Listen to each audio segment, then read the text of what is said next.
นี่มันหนังฮอลลีวูดหรือว่าเป็นละครน้ำเน่าหลังข่าวก็ไม่รู้นะฮะเพราะว่าเวลามันจะซ้ำกันนะกล้องมันก็ค่อยๆทิ้วไปจับวิวที่หน้าต่างอะไรแบบเนี้ยพี่หมีรีวิว It Ends With Us ร่องรอยแห่งรักเรา ชื่อ Or the pattern breaks us.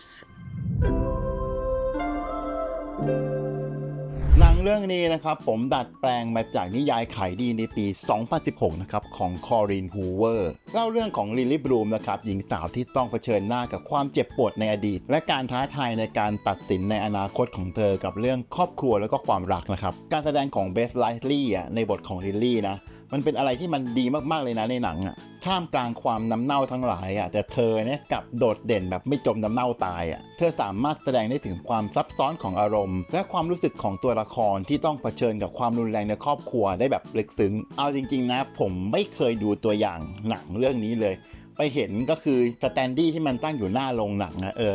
ก็น่าดูอยู่นะเพราะว่าเบฟไลลี่เขาก็แสดงเก่งทุกเรื่องนะผมติดใจแกมาตั้งแต่ที่แกแสดง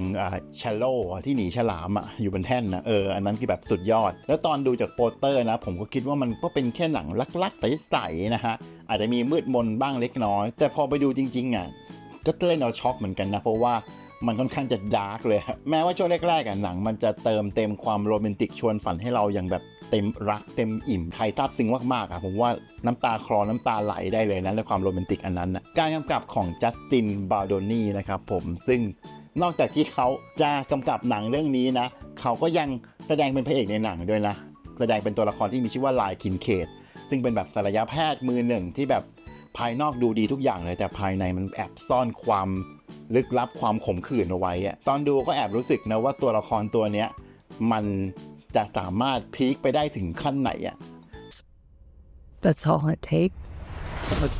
การแสดงของเขาก็ค่อนข้างที่จะดีเลยนะเพราะว่าตอนแรกๆพี่แกออกมาผมคิดว่าด้วยรูปร่างลักษณะของแกมันค่อนข้างจะเฉยๆนะแต่พอแกฉากที่แกต้องแบบเลิฟซีนเลยแบบถอดเสื้อโชว์ซิกแพคเท่านั้นแหละโอ้โหเว้ยน้ำลายไหล และในหนังนะครับด้วยความที่มันอยู่ในบอสตันใช่ปะหนังมันก็พยายามจะใช้ทรานซิชันที่เป็นบรรยากาศของเมืองความร่มรื่นเขียวชอุ่มอะไรอย่างเงี้ยมาเป็นแบบการตัดสลับฉากก็โอเคนะแต่ที่ทำให้ผมประหลาดใจคือหนังใช้เพลงของ Taylor Swift มาประกอบในหนังชื่อเพลงว่า My Dear Ricochet ซึ่งมันก็เข้าอยู่นะกับบรรยากาศที่หนังเป็นอยู่ตอนนั้นAnywhere I want, just start it going. แล้วก็นึกขึ้นได้ว่าเขาเบคไลลี่เขาเป็นเพื่อนซียำปึกกับ Taylor Swift อยู่แล้วก็แบบเธอขอเพลงเธอมาประกอบหนังหน่อยดีอะไรประมาณนี้ละมั้ง นอกจากการแสดงที่โดดเด่นของเบฟไลลี่เลยนะครับอีกสิ่งหนึ่งที่ดูแล้วไม่พูดถึงไม่ได้ก็คือการแต่งตัวของเธอมันแบบแฟชั่นจ๋ามากนึกว่าแบบแต่งไปเดินแฟชั่นวีคอะไรประมาณนี้ซึ่งมันแบบค่อนข้างจะจึ้งอยู่นะโดยเฉพาะต้นสูงที่แบบประดับเพชรโหแล้วแบบกล้องแบบซูมเข้าไปแบบให้เห็นไปเลยว่าแบบกูใส่อันนี้อยู่นะทั้งที่แบบมันไม่จำเป็นต้องใส่ก็ได้แต่กูจะโชว์ไง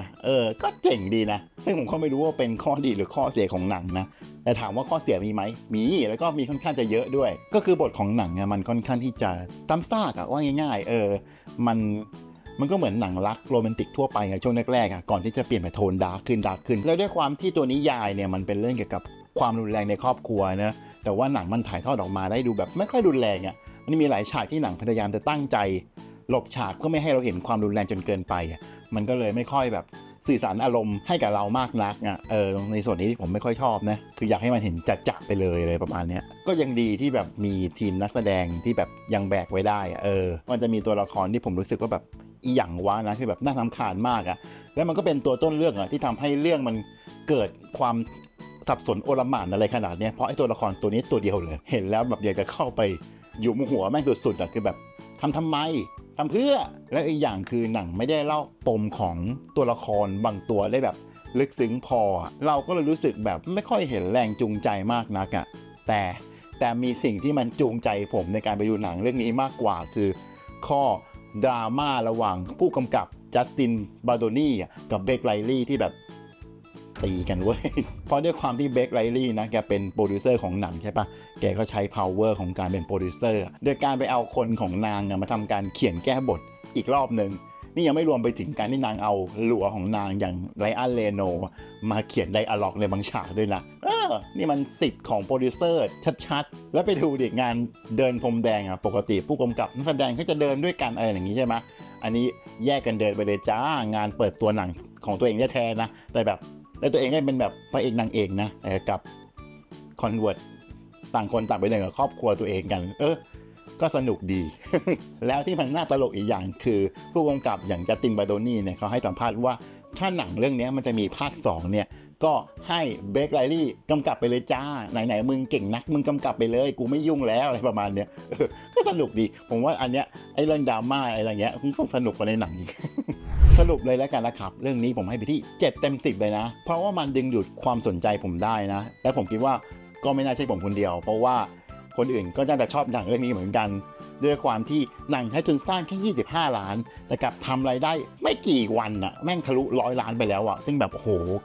กำไรเห็นกับหนังเรื่องนี้มาแรงสุดๆและแบบแข่งกันด้วยนะระหว่างหนังผัวกับหนังเมียผัวก็เล่นเดดพูลวูล์ฟเวอรีนใช่ป่ะเมียก็มาเล่นเรื่องนี้แข่งกันอันดับ1อันดับ2ในตารางบ็อกซ์ออฟฟิศอเมริกาว้าวสุดๆอาจจะเป็นเพราะว่าหนังมันสามารถเล่าเรื่องราวความซับซ้อนทางด้านความรักเนี่ยออกมาได้อย่างโอเคนะแม้หนังมันจะมีข้อบกพร่องอยู่บ้างนะแต่ว่า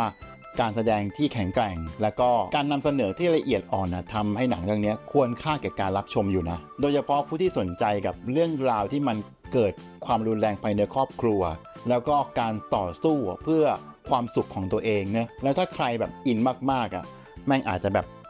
มีร้องไห้ซึ่งผมตอนหนังจบข้างๆผมนี่แบบกระซิกแปลว่าหนังมันได้ผลจริงๆมันคงมีอิมแพคกับเขามากๆเลยและคนอื่นล่ะครับไปดูมาแล้วเป็นยังไงบ้างก็อย่าลืมคอมเมนต์มาได้นะครับส่วนหนังเรื่องต่อไปจะเป็นเรื่องอะไรก็อย่าลืมติดตามชมกันนะครับกับพี่หมีรีวิวสำหรับวันนี้ไปแล้วครับบ๊ายบาย